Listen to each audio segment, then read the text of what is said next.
Saudara yang kasih dalam nama Yesus, dalam Kisah 4 ayat 20 dikatakan, Kisah Rasul pasal 4 ayat 20, maka dikatakan bahwasanya mereka berani, sebab tidak mungkin bagi kami untuk tidak berkata-kata tentang apa yang telah kami lihat dan apa yang telah kami dengar. Ini pada waktu Petrus dan Yohanes saudaraku dilarang berbicara dalam nama Yesus, dilarang mengajar dalam nama Yesus. Tapi mereka dengan tegas menjawab, ya silahkan kamu putuskan sendiri manakah yang benar di hadapan Allah, taat kepada kamu atau taat kepada Allah.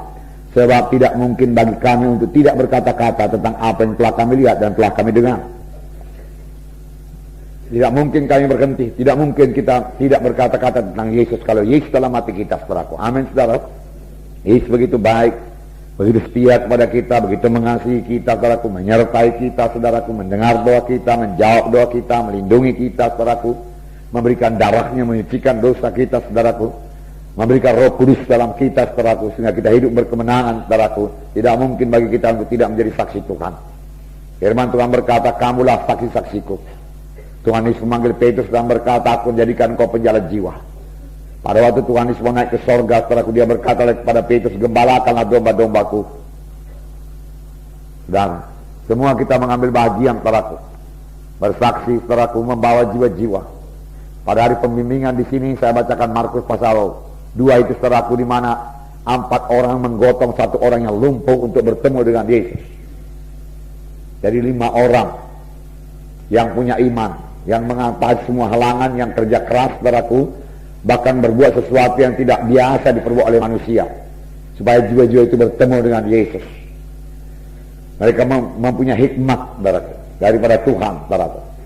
Kalau dilihat oleh orang dunia akan berkata, apa yang kerja orang itu? Panjat-panjat atap lagi, panjat-panjat rumah orang, berusak rumah orang. Nah, orang tersebut bisa minta ganti rugi dan lain sebagainya. Tapi Tuhan berkata, hai anakku, imanmu telah menyelamatkan engkau. Dibereskan Tuhan dulu jiwa manusia itu. Dalam KKR ini juga, saudaraku, yang paling penting itu keselamatan jiwanya. Keselamatan jiwanya, barulah kesembuhan tubuhnya. Pada waktu pelayanan Tuhan Yesus, saudaraku, selalu mengajar lebih dahulu, baru dia menyembuhkan. Kalau orang itu menerima pengajarannya, Tuhan Yesus dapat menyembuhkannya. Amin, saudara.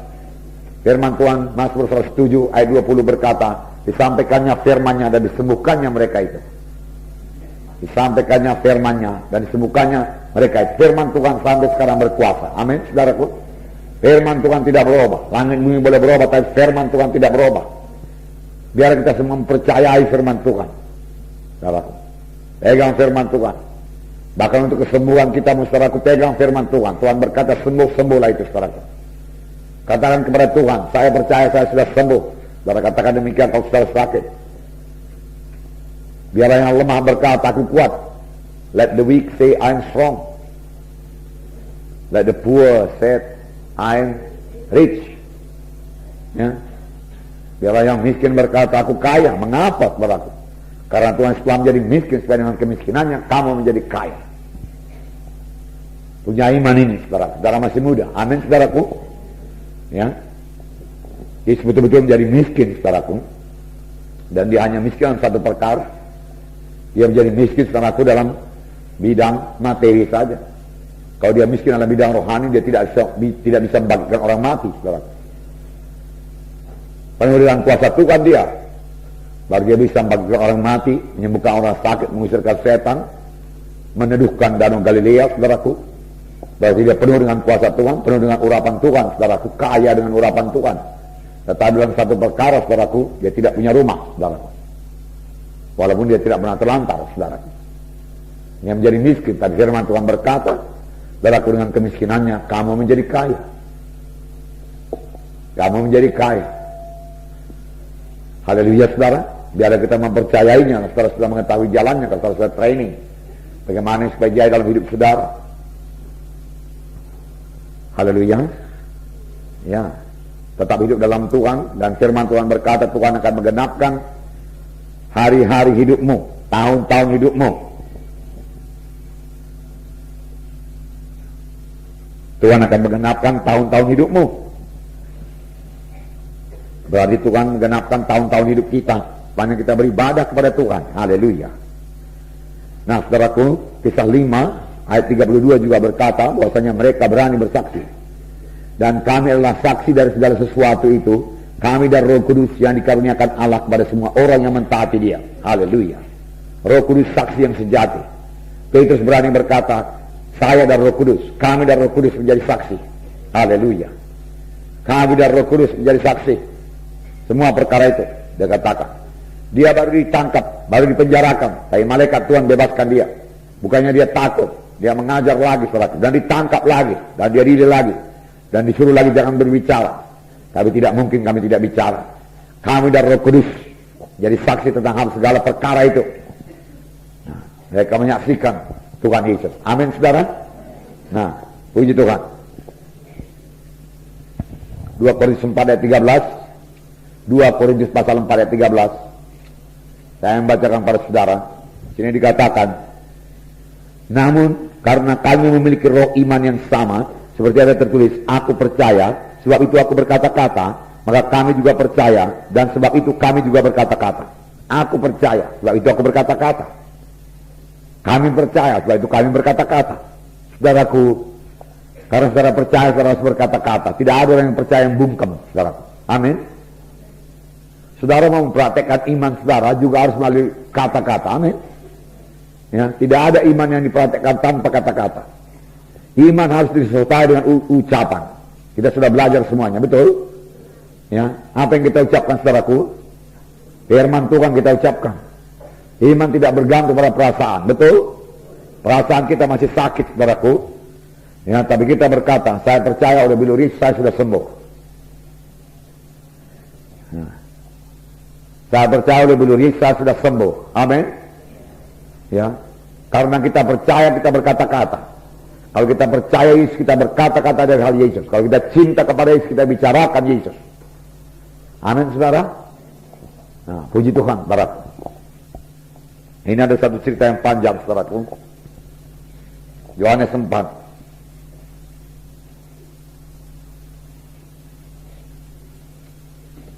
Ayat 1 sampai 25.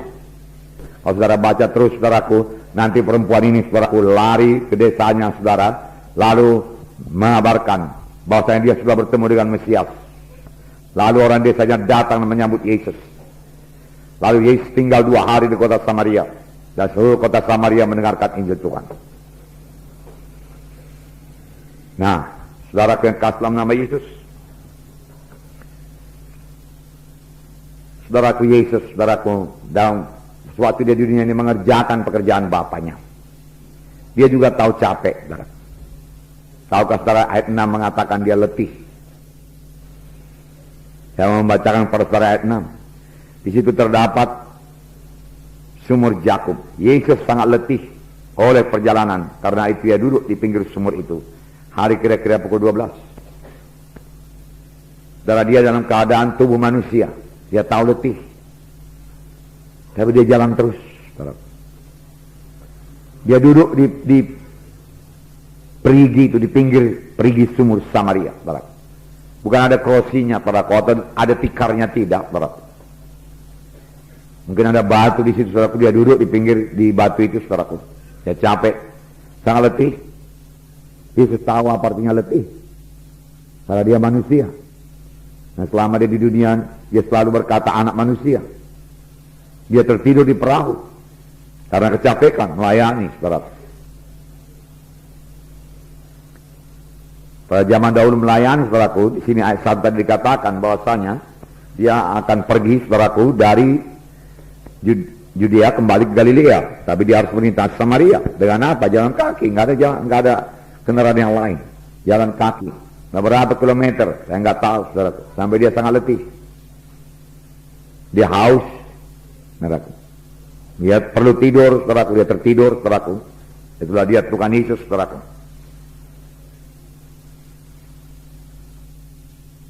Dia juga merasa lapar. Firman Tuhan berkata, sudah dia puasa 40 hari 40 malam, dia merasa lapar. Dan setan menggoda. Jadi kala batu ini jadi roti.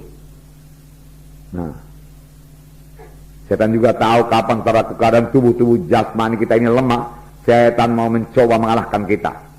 Tapi biarlah kita jangan mau, kita selalu bersandar saudaraku kepada Roh Kudus yang di dalam kita. Amin saudara. Ya.